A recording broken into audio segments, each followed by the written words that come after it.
Nacional de Discapacidad. Bueno, vamos a seguir con la mesa de accesibilidad e inclusión de personas con discapacidad. En esta oportunidad el orador va a ser el doctor Jorge Rivas, que es el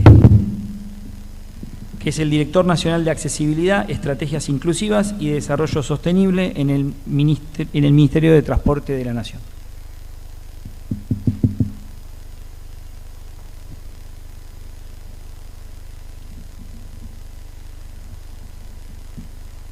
Uno, dos, tres, cuatro.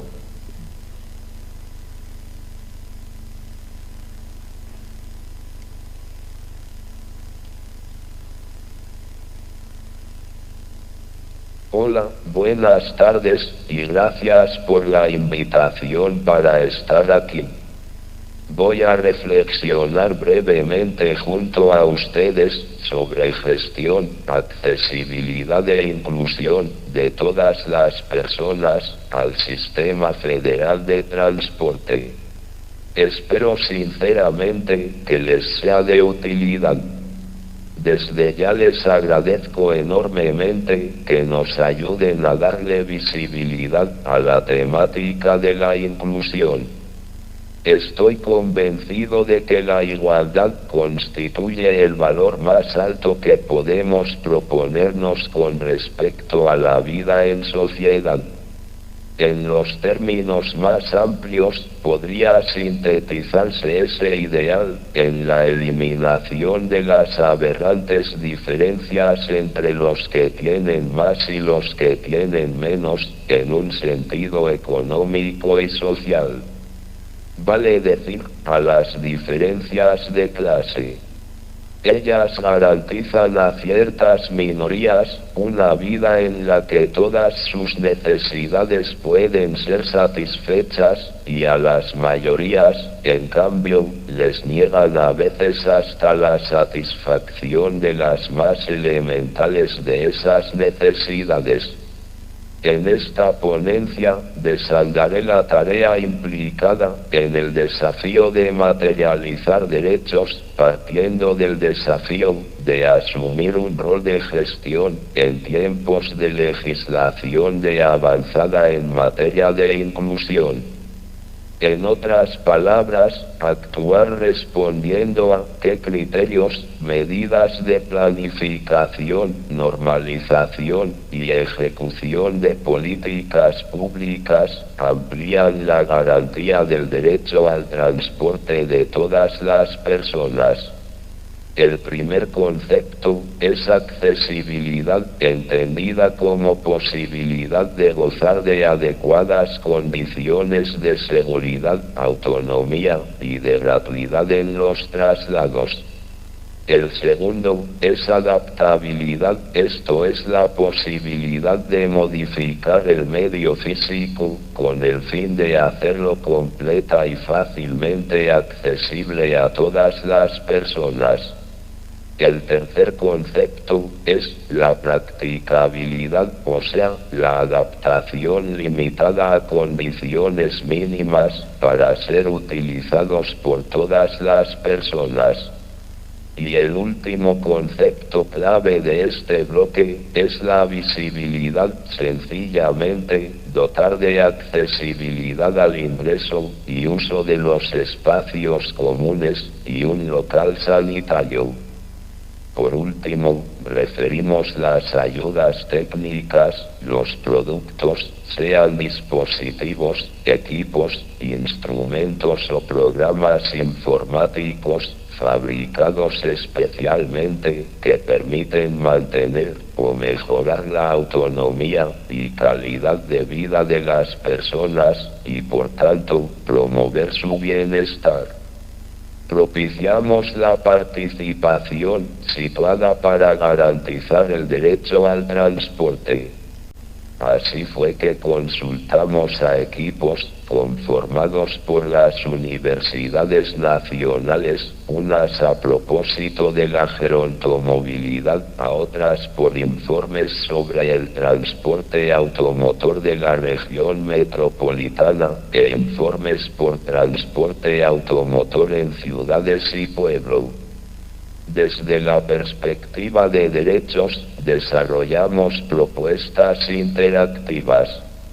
Por ejemplo, en Tecnópolis, donde se expusieron ayudas técnicas, conceptos y sensibilizaciones en modos estático, dinámico e interactivo.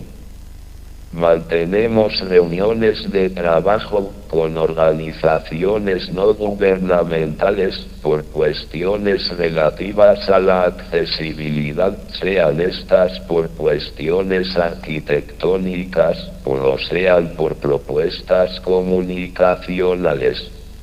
En cuanto a la accesibilidad al Sistema Federal de Transporte, seguimos trabajando con diferentes áreas del Ministerio por la implementación de la tarjeta SUBE para personas con discapacidad, en el impulso al boleto sanitario verde y seguro, en la compensación para el transporte a largas distancias y en proyectos de capacitación para el personal de las diversas áreas del transporte ferroviario. Por otra parte, completamos manuales de concientización y de buenas prácticas orientados a lograr accesibilidad comunicacional al transporte. Sin embargo, antes de agotar con enumeraciones que se asemejan a una tortura, prefiero recuperar esa mirada que permite identificar sin demasiada dificultad cuáles son los núcleos hacia los que es necesario dirigir nuestra voluntad reformadora. Cuando se examinan con mayor detenimiento las complejas e intrincadas relaciones sociales, es posible advertir otras graves desigualdades. Ellas también están ligadas, las más de las veces, a los privilegios y a la opresión de clase, pero tienen razones específicas que pueden incluso cruzar transversalmente esa primera división de la sociedad. Allí están, como ejemplo, y para no extenderme demasiado, las injusticias debidas al género, a la edad o a las orientaciones sexuales. En ese ámbito se deben incluir las numerosas limitaciones que deben enfrentar las personas que tienen alguna discapacidad física o intelectual.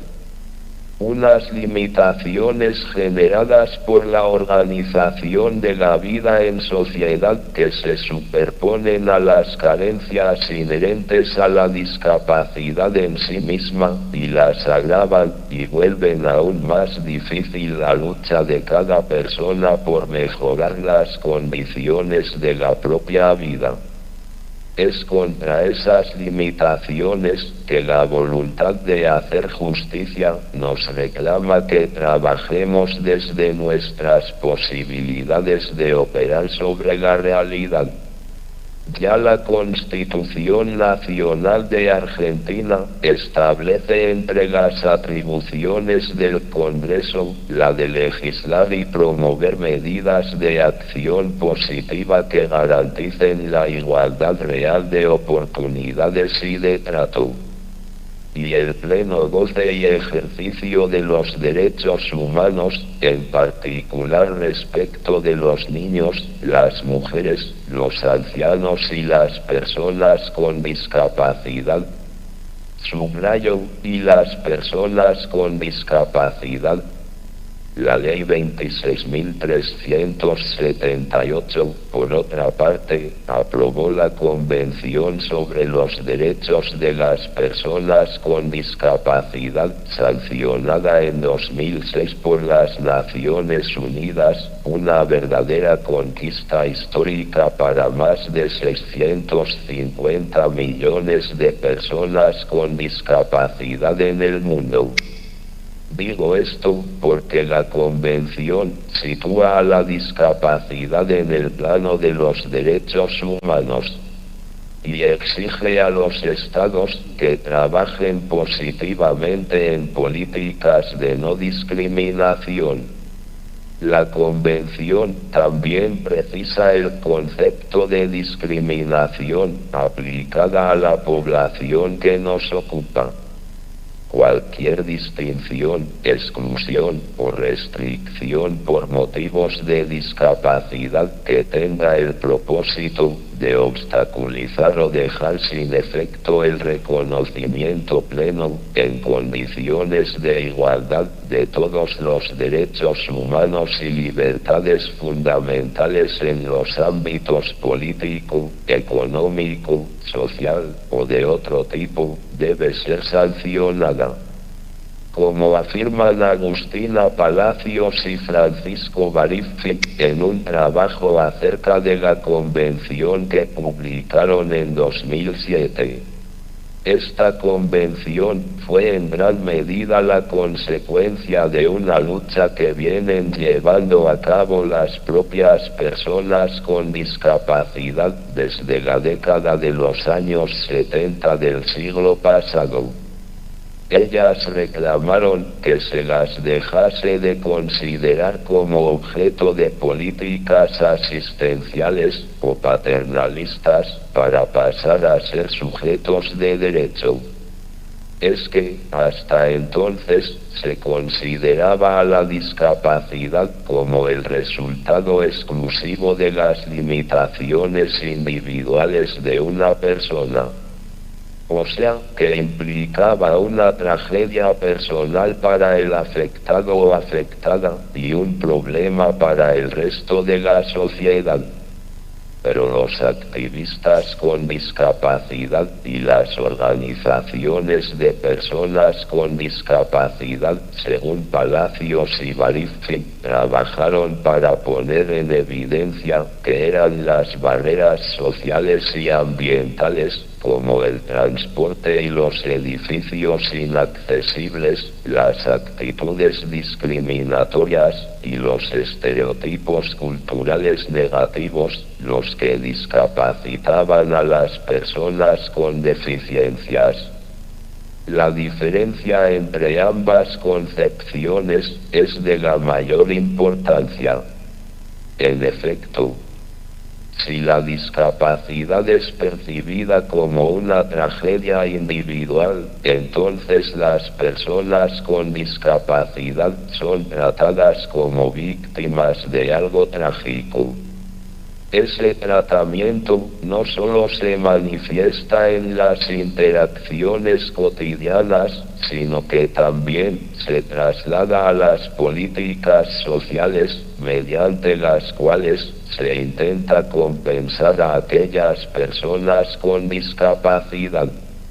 Por el contrario, si la discapacidad es definida como un problema social, las personas con discapacidad son vistas como un colectivo, víctima de una sociedad discapacitante, más que como víctimas individuales de las circunstancias.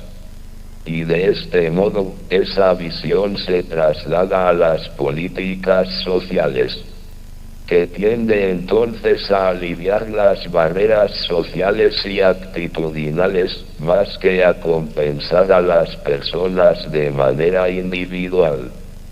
Esa concepción es la que aparece en las disposiciones de la Convención. En efecto, ella empieza por reafirmar la universalidad e indivisibilidad de todos los derechos humanos y libertades fundamentales, así como la necesidad de garantizar que las personas con discapacidad los ejerzan plenamente y sin discriminación.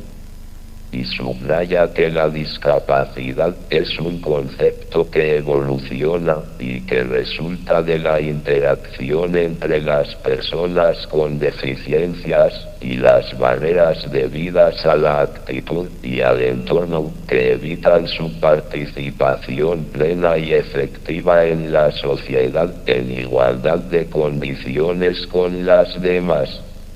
O sea, se trata de una situación dinámica que no se apoya meramente en una particularidad de la persona, sino que también lo hace, como decíamos antes, en el modo en que la sociedad plantea facilidades o dificultades a esa persona para que pueda desplegar su actividad en el seno de ella.